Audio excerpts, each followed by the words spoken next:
lepo pozdravljeni, gospe in gospodje. Vprašanje, ki ste mi ga zastavili, je po eni strani zelo abstraktno, po drugi strani je pa zelo enostavno, kratko in jedrnato, kakšno državo potrebujemo in poskušal bom tudi na takšen enostaven način odgovoriti, seveda si pa ne domišljam, da bo moj odgovor popoln in izčrpen.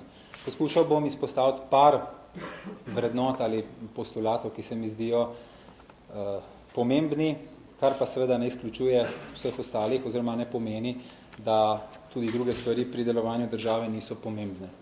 Mogoče tista stvar, ki je ta trenutek najbolj aktualna, najpomembnejša in bo krojila naše delovanje in naše usode v naslednjih tednih in mesecih, je, da potrebujemo normalno, vzdržno in javnofinančno stabilno državo.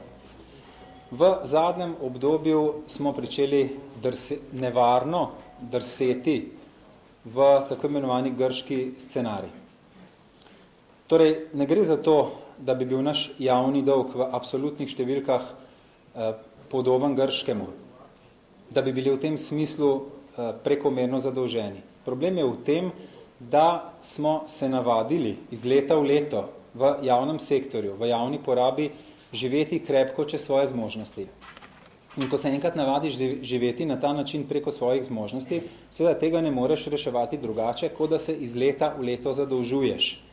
Torej, ni problem absolutna številka našega javnega dolga, ki je okrog 48% BDP-ja, problem je v tem, da smo se navadili ta dolg povečevati in da to v tem trenutku preprosto ni več vzdržno in da je skrajni čas, da rečemo stop in se prenehamo zadolževati.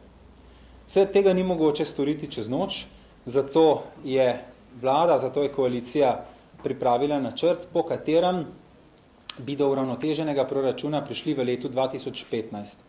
Izjemno pomembno je, da si ta cilj zapišemo v ustavo.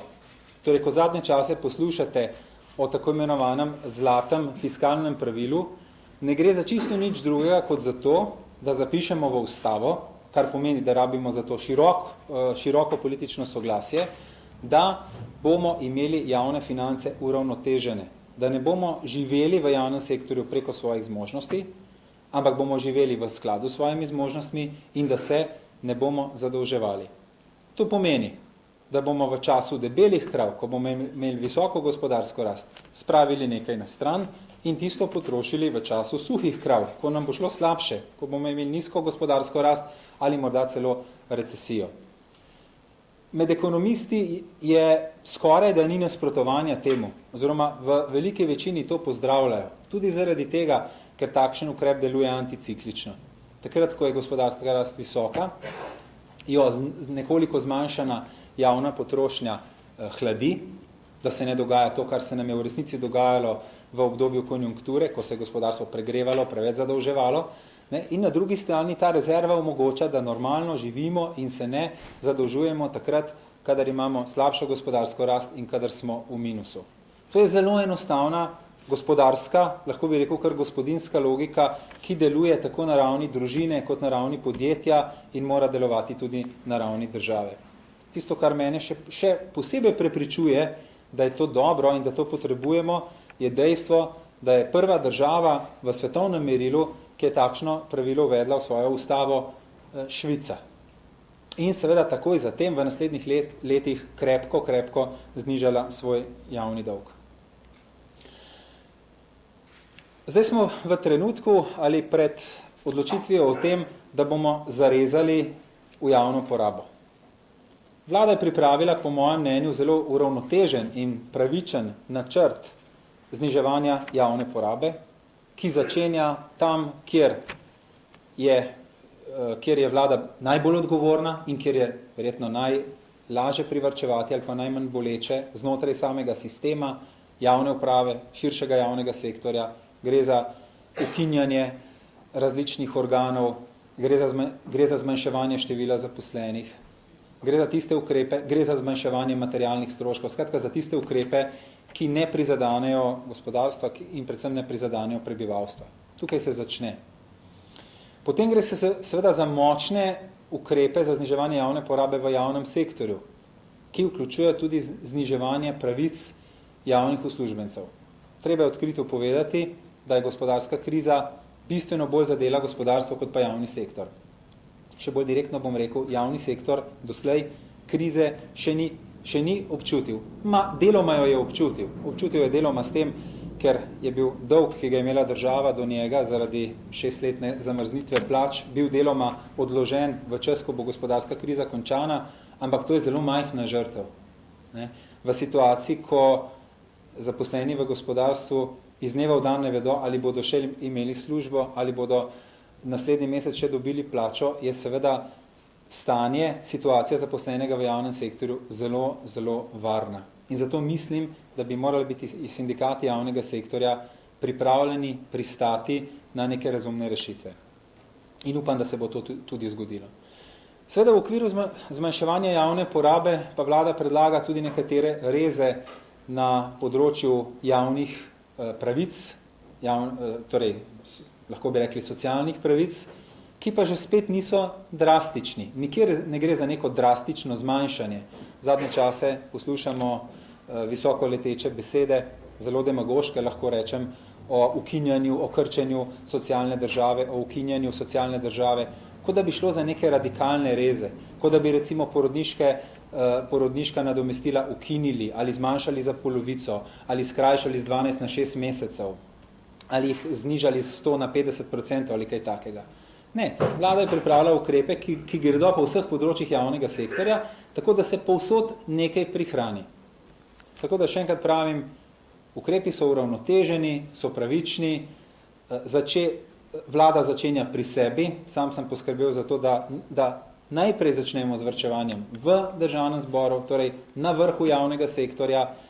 Na začetku je bilo kar nekaj negodovanja med kolegi, vendar mislim, da smo zdaj že kar blizu usklajeni rešitvi, ker se tudi kolegi poslanci seveda vse bolj zavedajo, da če ne zarežemo najprej sami pri sebi, da ne moremo čisto nobene žrtve in odrekanja zahtevati od državljanov.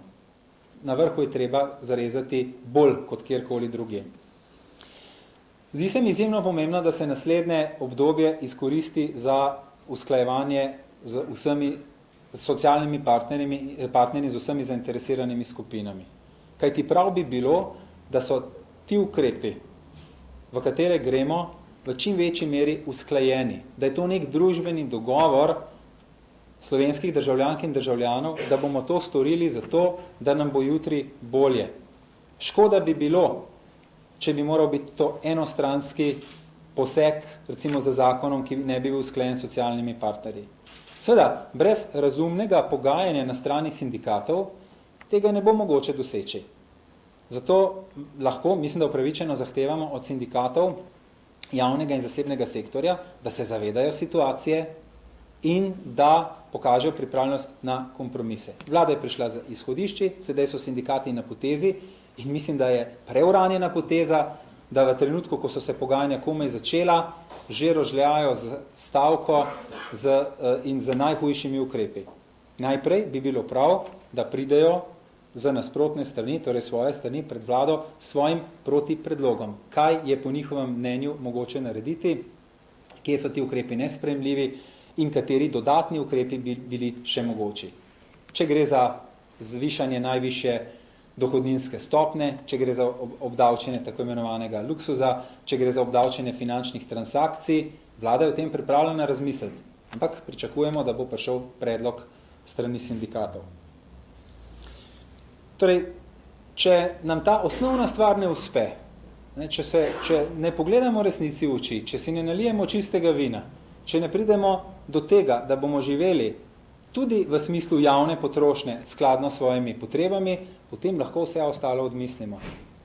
Potem bomo nezanesljiv partner, potem nas ne bodo jemali resno, potem si kot država ne bomo ponovno pridobili ugleda.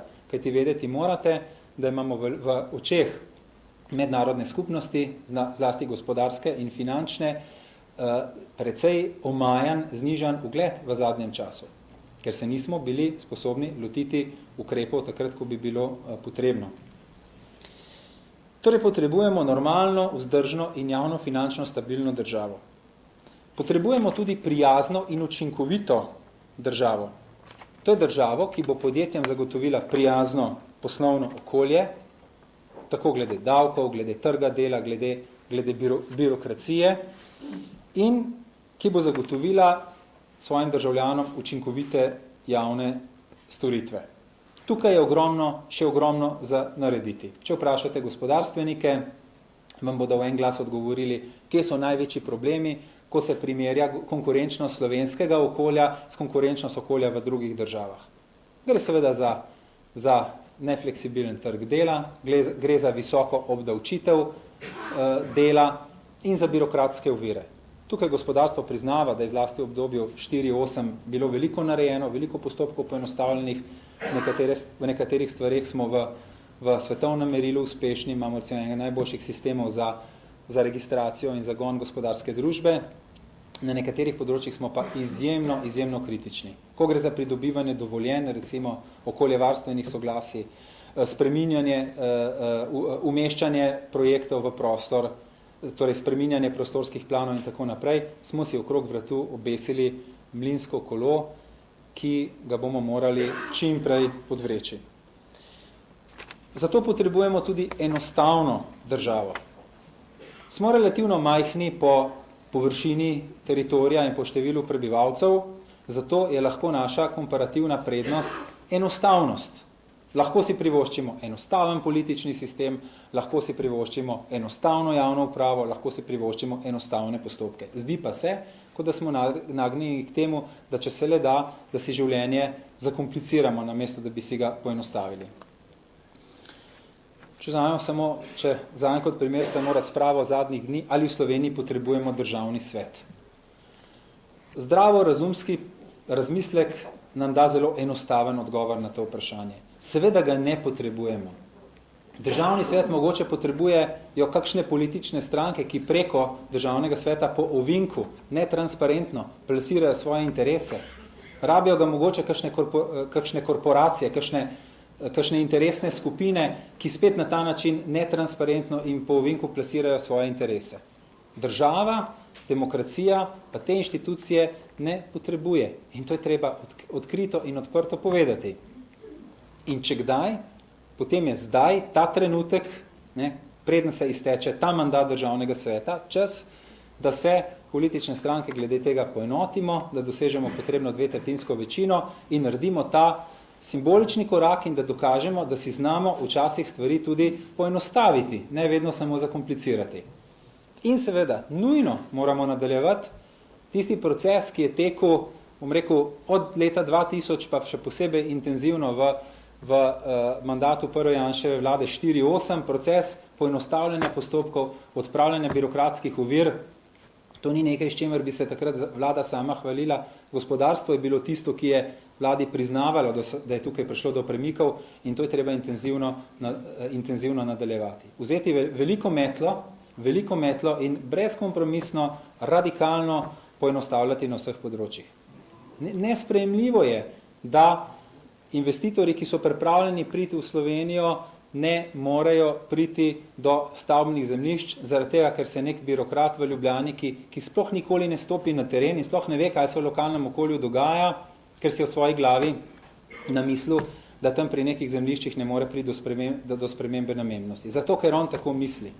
Razvoj nam ustavlja birokracija druge in tretje linije, drugega in tretjega razreda. Nažalost. V tem smislu sem zelo vesel poteze kolega Šuštaršiča, ki je odpravil neumnost, ki je bila povzročena pred časom, da se je malim in srednjim podjetnikom oziroma nasploh gospodarstvo omejilo gotovinsko poslovanje, za česar so se dogajale take neumnosti, recimo, da je moral podjetnik izstaviti, 9 računov za isto storitev, zato da jih je bilo mogoče plačati 9x po 50 evrov v gotovini. Popoln nesmisel. Tako da zdaj smo se spet vrnili v normalno stanje, hvala Bogu. Potrebujemo pravno državo, ne bi ponavljal tega, kar je rekel kolega Brščič, absolutno potrebujemo pravno državo, kjer se bodo sodni postopki zaključevali v normalnih časovnih obdobjih, kjer bo do sodišča funkcionirala kot servis za državljane in podjetja, tega se morajo navaditi, Res je, da je sodna veja oblasti neodvisna in tudi mora biti, ampak hkrati mora biti tudi servis za državljane in podjetja. In da ne pozabim, seveda potrebujemo tudi socialno državo, ki jo pa moramo pravilno razumeti. Socialna država je država, ki pomaga tistim, ki ne zmorejo, torej ljudem v stiski, ne pa tistim, ki nočejo ali se jim ne ljubi, ali pa med paragrafi najdejo možnost zase, čeprav v resnici niso v nobeni socialni stiski, ampak ugotovijo, da jim zakonodaja omogoča zaradi tega, ker je luknjičasta, da pridejo do nekih socialnih transferjev in to veselo izkoriščajo. Torej, socialna država da za tiste, ki so v stiski in ki ne zmorejo zaradi bolezni, zaradi invalidnosti ali zaradi kakršnihkoli drugih razlogov, ne pa tistim, ki se jim ne ljubi ali ki nočejo. In v tem smislu moram reči, da zelo pozdravljam projekt, ki pa je bil v preteklem mandatu izpeljan, sicer na koncu malo nerodno, to je projekt Socialna na enem mestu, ki zagotavlja, da imajo centri socialno delo, ki odločajo o socialnih pravicah, vse podatke o dohodkih in premoženju posameznikov, ki zaprosijo za socialno pomoč in da se vsi socialni transferi od štipendij, otroških dodatkov, socialnih pomoči in tako naprej seštevajo, da se ne morejo kopičiti, da se ne morejo kumulirati.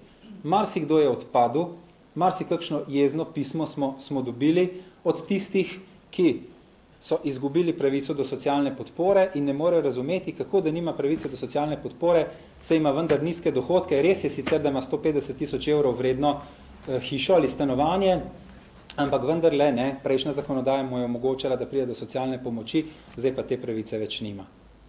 Tako moramo razumeti socialno državo, ne kot prgišče riža vsakemu, ki se mu ne ljubi delati, ampak pomoč tistim, ki so pomoči res potrebni.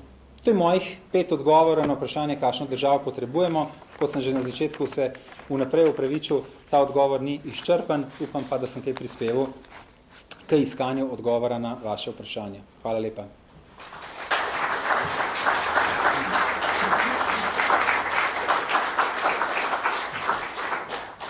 Sedaj pa k besedi vabim gospoda magistra Radovana Žerjava, ministra za gospodarstvo. Prosim.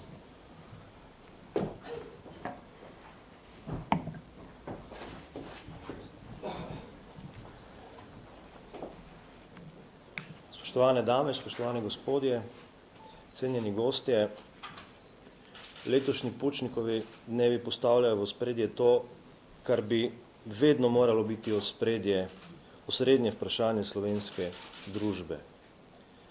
Izzive Slovenije in vprašanje, kakšno državo potrebujemo. Ni le čas krize tisti čas, ko si mora družba zastavljati takšna vprašanja.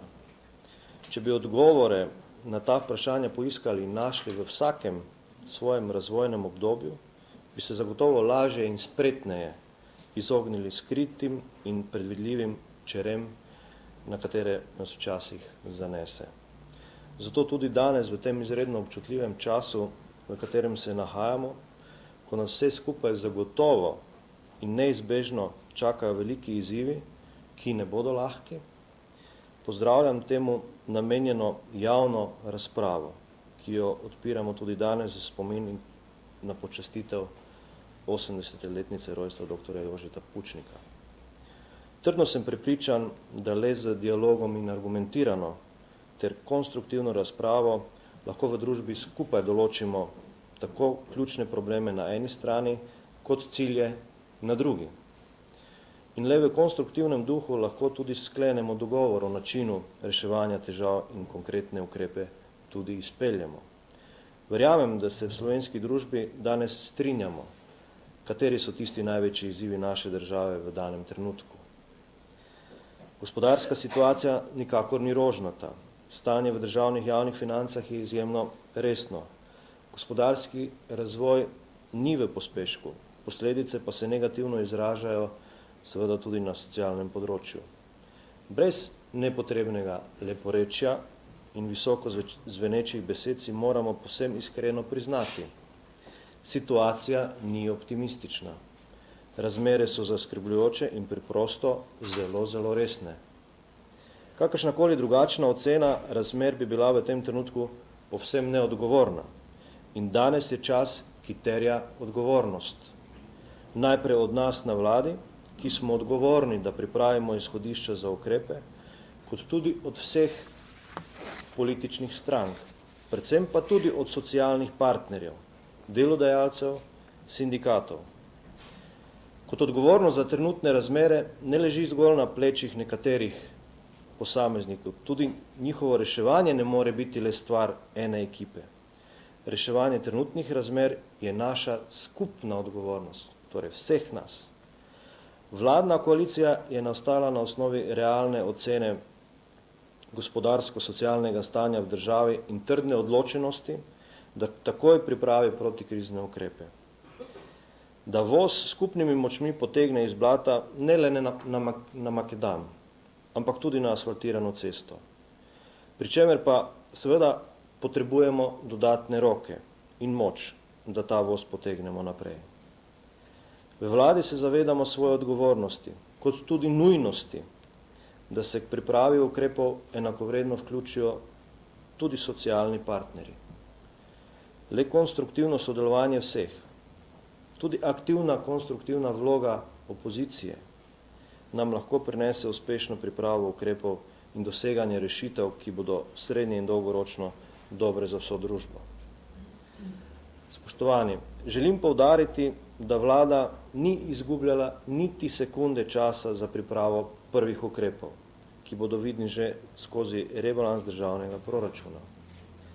Vlečemo odgovorne poteze, ne glede na to, ali bomo v vladi za to izgubili del javnomnenjske podpore. Kakršnokoli odlašanje z ukrepanjem bi Slovenijo pahnilo še v večje probleme. Padanje bonitete države v mednarodnem okolju, draga cena denarja in podobno. Vendar ključno pri vsem tem je, da ob vseh teh prvih nujnih ukrepih v vladi ne bomo nikoli pozabili na socialno ogrožene. Dolžnost države je, in jaz osebno si bom zato seveda prizadeval, da ne bomo koga od socialno ogroženih družin, posameznikov pahnili čez rob krize.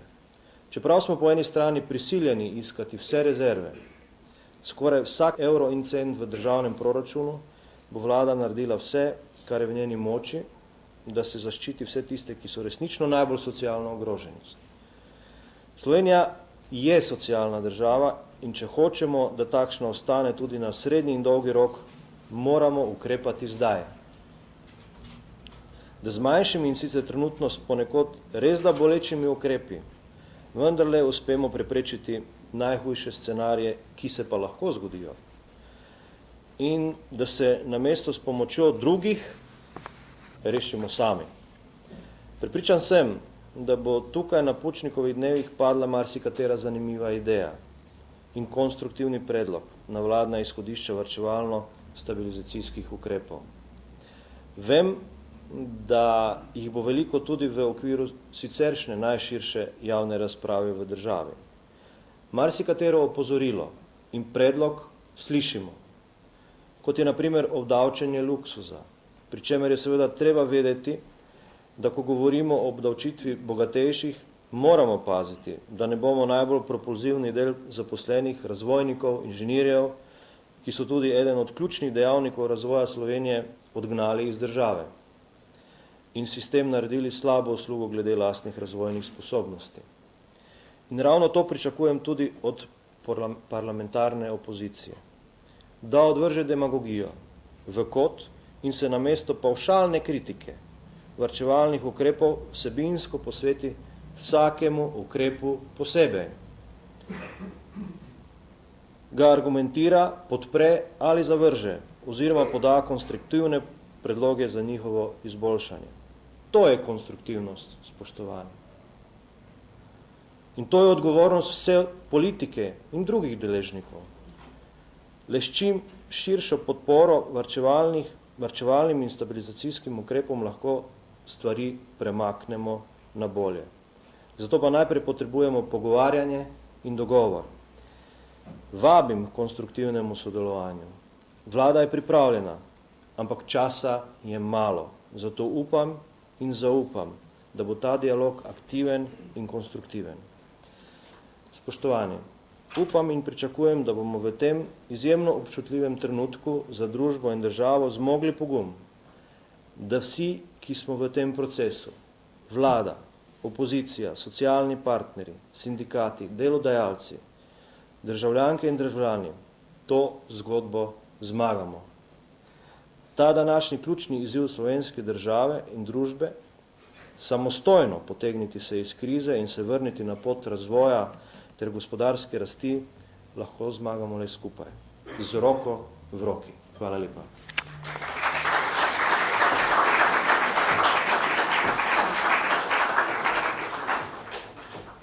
Sedaj pa prosim gospo ministrico Ljudmilo Novak, ministrico za Slovence po svetu, za njeno videnje vloge slovenske države.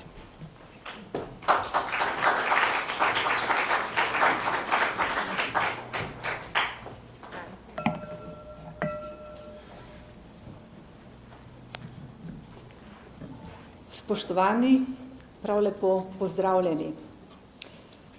Če potegnemo nekaj vzporednic z delovanjem dr. Jožeta Pučnika, ko je 26. decembra 1990 po razglasitvi rezultata, ki je bil dosežen na plebiscitu, rekel: Jugoslavije je konec, za Slovenijo gre.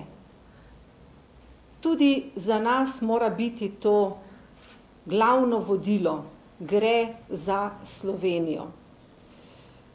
Dr. Jože Pučnik je bil takrat, v tistih prvih časih, ko se je boril za demokracijo, oropan izobrazbe, moral iti v pregnanstvo, torej bil je vsestransko, materialno in tudi drugače oropan.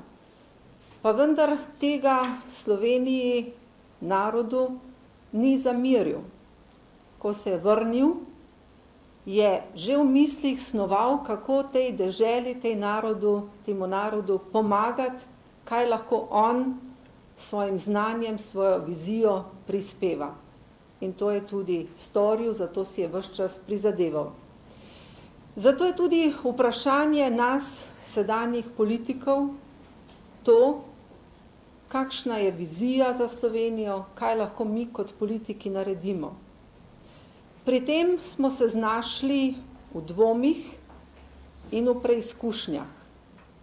Po eni strani vemo, da je treba narediti odločilne korake, da je treba zmanjšati javni dolg, da je treba zmanjšati javno porabo, da moramo uveljaviti ukrepe, ki bodo pomagali gospodarstvu, da šele potem bomo lahko socialna država. Po drugi strani pa se srečujemo s pritiskom naših volivcev, državljanov, medijev, ki nam pravijo, ne, tega ne vzeti, to potrebujemo, brez tega ne moremo, ali so to res pravi ukrepi, ali je to pravično, nisem te za to volil, da boste to naredili. Skratka, tudi mi smo v nekem precepu, vendar, hvala Bogu, zaenkrat v vladi še trdno prepričani, da je to, kar počnemo, prava pot. Ne glede na to, kar slišimo z leve in desne. Da so to ukrepi, ki prinašajo upanje, ki lahko prinašajo izhod iz te krize, ki nam tudi v mednarodni javnosti znova dajejo večje možnosti rešitve te krize, v kateri se je Slovenija znašla. In niso resnične trditve, da delamo to reformo na plečih najmanjših oziroma tistih, ki so v najslabšem položaju. Ne. Pri večini ukrepov, ki jih predlagamo, je zapisano, da se izvajajo ukrepi, torej da bodo najbolj prikrajšani tisti ali pa največ bo odvzeto tistim, ki imajo najvišje dohodke, potem naslednjim in najmanj tistim, ki so že sedaj socialno ogroženi. Kar se tiče porodniškega dopusta in nadomestil, sama kot edina ženska v vladi lahko kolegi povedo, da sem se za to najbolj borila, da bi bile te pravice kar najmanj okrnjene. Po drugi strani pa mi zmerom znova povedo, ampak v drugih državah imajo ženske veliko manj pravic, kar se tega nadomestila tiče, in ko so danes radijski anketi spraševali ženske, kaj si mislijo o tem, so bila mnenja zelo različna. Mnoge so rekle, mi smo bile ne vem kolikokrat matere, pa zato nismo ničesar dobile. Potem je bila poslušalka, ki je porodniško dobila v Belgiji, kjer je 16 tednov porodniške in podobno. Seveda si tudi sama želim, da bi te pravice ostale na takšnem nivoju, kot so sedaj, ker smo demografsko ogrožena država. Hkrati se pa zavedam, da vsaka izmed strank ima svoje prioritete in vsaka izmed strank bi lahko vztrajala na svojem stališču in ničesar popuščala. In ko smo ta različna mnenja usklajevali znotraj vlade, sem se tudi tega zavedala in smo skušali biti razumevajoči drug do drugega in se hkrati zavedati, da vsi skupaj moramo braniti isto stvar. Torej, da ta rebalans s takšnimi ukrepi je potreben, da puščamo prostor tudi za dialog, pa vendar, da smo na koncu trdno prepričani, da to vodi v rešitev Slovenije. Seveda se lahko zgodi, da ne bomo uspešni, vendar se potem vprašajmo, kaj potem. Ali bomo imeli nove volitve, ali bomo prepustili, da to izvršijo tisti, ki so sedaj imeli možnost, pa tega niso znali, niso zmogli narediti. Ali bomo vsi skupaj zaupali, da smo na pravi poti in potrpeli, bomo imeli razumevanje, ker bomo imeli isto vizijo in isti skupen cilj. In tukaj se moramo zgledovati tudi pri doktorju Jožetu Pučniku. Imel je vizijo, vedel je, kaj želimo in zato navdušil tudi druge. Hkrati pa iz dneva v dan vidim, koliko priložnosti v Sloveniji zamujamo. Kot ministrica za Slovence v zamejstvu in po svetu se srečujem z našimi rojaki in nedavno sem bila v Nemčiji, kjer so mi naši konzuli in nekateri podjetniki iz Slovenije povedali, da vsak dan zamudimo na tisoče priložnosti, ker se ne znamo prilagoditi sedanjemu času. Morda so številke pretirane, delno pa mislim, da so tudi resnične. Ko sem pred dnevi obiskala Belo krajino in nekaj uspešnih podjetij, kaj so mi tam povedali? Vedno morajo biti razpoložljivi, vedno morajo biti 100%, vedno morajo se držati dogovorov, biti natančni pri svojih izdelkih.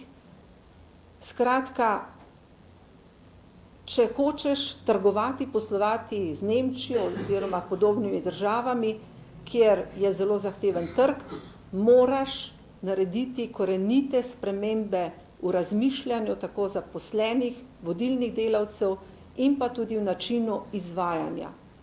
In samo to, bolj kakovostni izdelki, napredne tehnologije, samo to nam lahko pomaga. In ta vlada predlaga tudi podporo gospodarstvu, torej zmanjšanje obdavčitve za investicije, zmanjšanje davkov za raziskave in razvoj, in zato ne moremo reči, da ta vlada ne želi spodbuditi gospodarskega razvoja. Prav to so predlogi, prav to je začrtana pot. Spodbuditi gospodarstvo, zmanjšati davke, zato da bodo prišle investicije v Slovenijo. In kaj so mi še rekli naši podjetniki, Slovenci v zamejstvu in v tujini? Da poznajo veliko Slovencev, ki bi radi vlagali v Slovenijo, ker čutijo povezavo s svojo domovino, vendar pravijo, zakaj, ko je pa tukaj plačilna nedisciplina, ker so se srečali s korupcijo, ko so ponudili svoje izdelke, je bilo najprej vprašanje, koliko boste pa dali temu športnemu klubu, potem boste pa dobili ponudbo oziroma potem boste pa dobili delo. Prav konkretne primere pa jih ne bi želela tukaj o njih govoriti. Plačilna nedisciplina, nezaupanje v sodno državo, ker vedo, da so bili mnogi opeharjeni, ko so vlagali, potem pa niso dobili plačila in svojega dolga tudi niso mogli izterjati. In vse to govori o tem, da je v Sloveniji še veliko priložnosti, veliko možnosti za razvoj. Mnoga podjetja, hvala Bogu, da imamo tudi taka, ki to zmorejo, ki to znajo, ki vedo, da je to prihodnost. In zato je tudi čas krize za nas razmislek, kaj lahko naredimo bolje, drugače, kaj lahko naredimo mi kot vlada, kot državljani, kot novinarji, kot sodniki. Skratka, res je, to je naša skupna naloga. Saj si vsi želimo, da bi sami reševali svoje probleme, da bi sami izpeljali Slovenijo iz te krize, ne da pridejo drugi in oni namesto nas rešujejo bolj odločno te probleme. Seveda, lahko bi rekli, samo malo bomo vzeli, pa tukaj bomo malo vzeli, pa tam bomo malo vzeli, tako kot nekateri želijo, ampak na koncu iz tega malo pa malo ne bi bilo nič.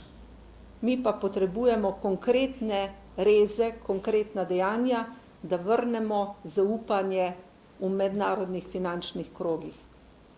Sicer bo situacija še vedno slabša. Torej, prepričana sem, da je v Sloveniji še veliko neizkoriščenih možnosti, novih priložnosti, da Slovenci to zmoremo in bomo zmogli, vendar ne, če se bo dotrudili ali pa bomo trudili samo nekateri ali pa na eni strani, ampak tukaj potrebujemo širšo družbeno zavezo, zavest, da samo skupaj lahko državo popeljemo iz te krize na boljšo pot. In v tem smislu se tudi priporočam kot predstavnica vlade, da z razumevanjem sprejemate vse te ukrepe, sodelujete in prepričana sem, da bomo čez nekaj let rekli, prešli smo najhujše in gremo na novo pot.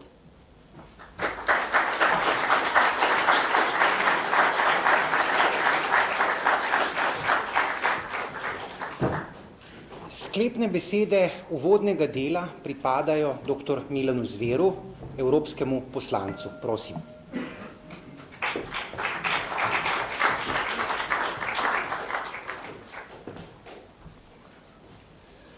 Hvala lepa za besedo, spoštovani predsednik, spoštovana ministra, dragi Gorazd, sin dr. Jožeta Pučnika, sodelavci dr. Jožeta Pučnika, tam med nami je dr. Ivo Urbančič, Lovro Šturm in še mnogi. Dragi prijatelji njegovega dela in misli, dovolite, da vas pozdravim tudi v imenu predsednika vlade Republike Slovenije Janeza Janše, ki me je prosil za to in vas torej lepo pozdravljam tudi v svojem imenu. Želel pa bi nekoliko v naslednjih minutah več poudarka nameniti prav opisu dela in vloge dr. Jožeta Pučnika, glede na to, da imamo ta hip praznujemo 80. obletnico njegovega rojstva, se mi zdi, da je prav, da temu, kar je na začetku povedal uvodničar, magister Brčič, dodam še nekaj misli iz njegovega življenja. Večkrat se sprašujemo ali pa tudi pravimo, morda pa bi morali večkrat poudariti, da je dr. Jože Pučnik, slovenski Havel ali pa Valesa ali pa še kakšno drugo ime ali ga primerjati s kakšnim drugim junakom časov, ko se je Evropa demokratizirala ali pa se mnoge države tudi osamosvajale. Pravzaprav bi lahko rekli, da je na nek način neponovljiv in unikaten. Toliko trpljenja, kot ga je doživel v svojem življenju dr. Jože Pučnik, verjetno ni noben evropski disident v drugi polovici 20. stoletja. Prej bi pritrdil tistim, ki trdijo, da je zagotovo največje ime slovenske politike v drugi polovici prejšnjega stoletja in ima neko podobno težo in vlogo, kot je imel Janez Evangelist Krek v prvi polovici 20. stoletja za razvoj slovenskega naroda. Mnogo paralel bi lahko potegnili, ampak verjetno za to ta hip ni čas. Ampak vendarle bi rad spomnil, da je dr. Jože Pučnik začel gojil svoj stil, svoj slog življenja že v zgodnji mladosti, da so ga krepile nekatere kreposti, ki smo jih lahko opazili tudi v kasnejšem njegovem življenju. Že v gimnaziji, ko je pisal prispevek za eno tajno revijo iskanja, je bil deležen hudih sankcij, celo ni smel upravljati mature v srednji šoli, tako da je upravil šele kasneje privatno, zasebno. Najbolj zanimiva ali pa izjemno zanimiva pa so 50. leta, ko je odšel v Ljubljano študirati na študije filozofije, zlasti je dal rad poudarek študiju Kanta in avtonomne osebnosti, kar je prav tako zaznamovalo njegovo kasnejše misel in delo. In leto 1958 je objavil svoj znameniti prispevek o naši stvarnosti in iluzijah, kjer je nekako dokaj direktno kritiziral partijo in seveda je bil deležen pogroma. Takrat je bil obsojen na 9 let zapora, ki ga tudi v mariborski kaznilnici preživel, en del tega.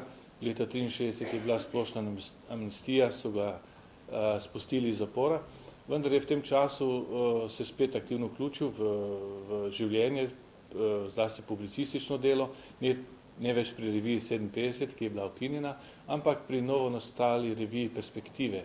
Tam se je lotil enega čisto sociološkega problema, to je razvoja kmetijstva, in poskušal kritično analizirati kmetijski sistem, ki ga je takrat Slovenija uvajala oziroma Jugoslavija. Takrat je napisal tudi nekaj grenkih misli, recimo, da so terenski aktivisti zelo tako nesramno izvajali politiko vlade na področju kmetijstva, zlasti proti zasebnim kmetom. Zelo očitno se postavi na njihovo stran, kritizira podržavljanje slovenskega kmetijstva in zapiše eno grenko resnico, da tak sistem, ki temelji na ideoloških postavkah, je nujen ali pa prisiljen uvažati pšenico iz kapitalističnih ZDA.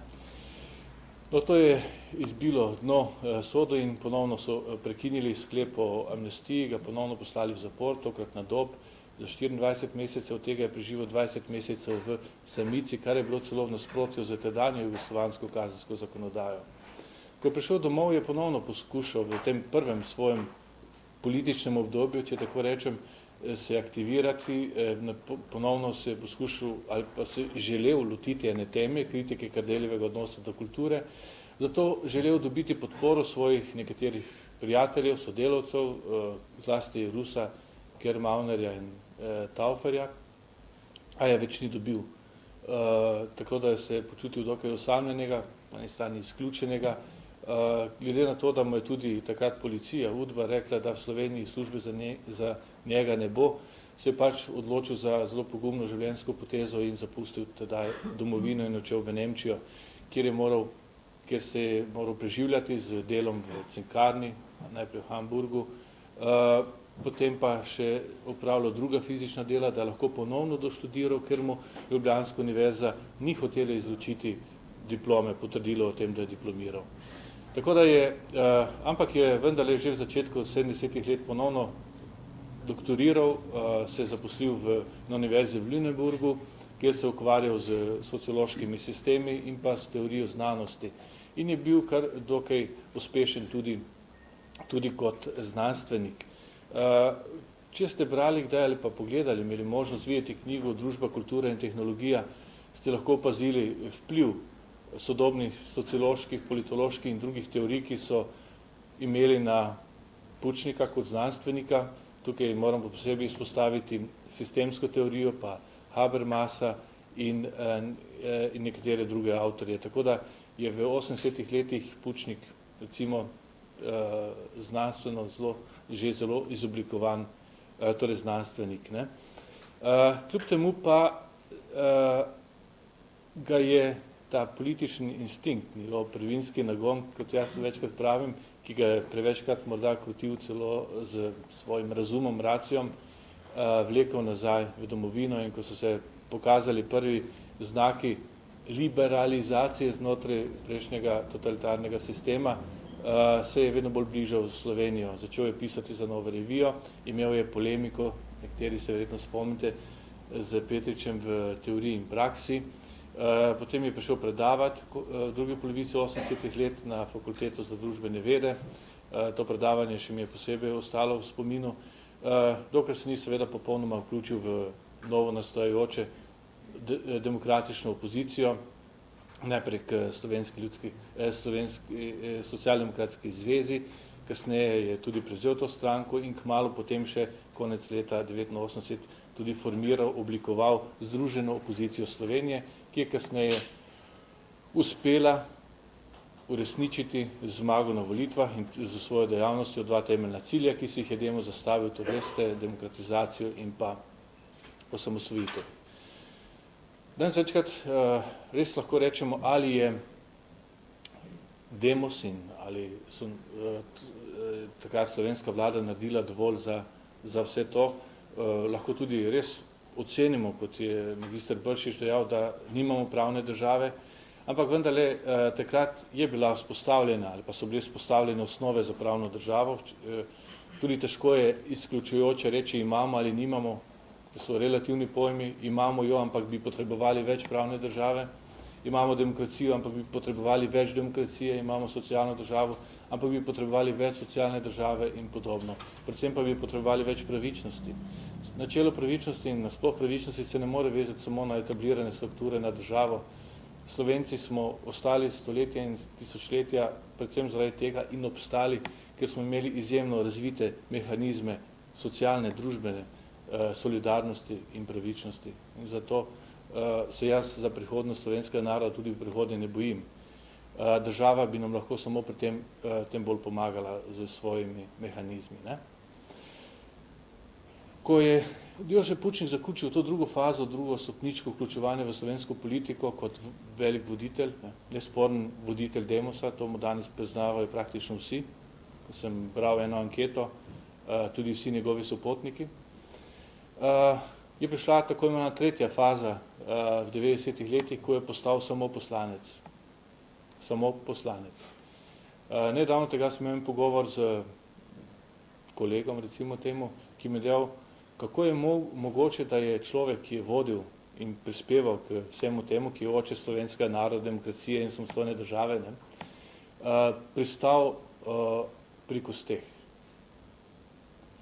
Najprej sem se kar mečken zgrozil in potem sem dejal, to, kar je delal Jože Pučnik v 90-ih letih, je eno najbolj plemenitih stvari, ker jih je počel. Počel je tisto, kar slovenski narod še mora postoriti, ne? Popraviti krivice za nazaj, koliko se le da. In Jože Pučnik ni slučajno prevzel takrat te pozicije ali te naloge v slovenskem parlamentu. Res pa je, da je začel v koncu 90. leta razmišljati nekoliko drugače ali pa še bolj poglobljeno o slovenski stvarnosti. Če je še v koncu 80. let menil, da je za slovensko prihodnost dovolj, da se spostavijo demokratične strukture in strukture pravne države, je v 90. letih menil, da to ni dovolj, je nujen pogoj, da pa je potrebna tudi, z njegovim besedem rečeno, kulturna prenova. Kulturna prenova. Ampak ta se ne da zgoditi kar tako, čez noč. Potrebno bo še precej časa. Vsi deležniki, od znanosti, katere temeljni cilj je znanstvena resnica, do šolstva, ki mora prizgajati demokratično kulturo in demokratične vrednote, in tudi do politike in medijev, ki prav tako ustvarjajo družbeno realnost. Vsi ti dejavniki bi morali nekako vplivati, da se postopoma tudi raven domovinske kulture, državljanske kulture in nasploh poveča tudi v Sloveniji. Ko nas The Economist v svojih longitudinalnih študijah uvršča na rep stabilnih demokracij, torej že na rob tistih, za katere pravimo, da so krhke, je to, prav tako ugotavlja, da je ravno kulturna raven v Sloveniji najbolj šibka. Danes smo videli iz 3 odličnih nastopov, da je tudi strukturna raven še vedno šibka, da bo treba še veliko postoriti, da bomo slovensko demokracijo dovolj utrdili. Danes je šibka. Šibka tudi zaradi naše kulture, kakršno imamo, in našega odnosa, kakšnega imamo do slovenske države. Ampak nas čaka še veliko dela. Predsednica Nove Slovenije je prej omenila, da je čas za neko tako novo soglasje. Tudi jaz menim tako. Pred 20 leti, ko se je delala samostojna država, ko se je oblikovala slovenska demokracija, smo bili pred tako pomembnimi mejniki v razvoju in mislim, da smo danes spet tam. Nažalost, na neki nižji stopni smo v krizi, ki zahteva od nas ene podobne, pogumne odločitve, ki so jo sposobni ljudje, sposobni velikih odločitev. Jože Pučnik je bil tak. Danes ga nimamo, ampak jaz sem prepričan, da ga poznamo izkušnje, delo z njim, imamo ljudi, ki so sposobni potegniti prave poteze v pravem času. Imamo res socialno državo, socialni model, ki je v evropskem merilu nadpovprečno dober, razvit. Če bomo hoteli v prihodnosti ohraniti ta nivo socialne in solidarne države, bo pač začasno potrebno zmanjšati nekatere standarde, zlasti tiste nadstandarde, ki so nadstandardi tudi na evropski ravni. Zato se da dobiti splošni konsens pri ljudeh. Moramo pač povedati naslednje. Jasno in glasno politika in tudi mediji in tudi drugi socialni deležniki si naliti čistega vina, pogledati stvari take, kot so, in ustvariti eno realno sliko. In če bodo ljudje videli realno sliko, bodo tudi razumeli te ukrepe, ki jih sedaj pripravlja slovenska vlada. Hvala.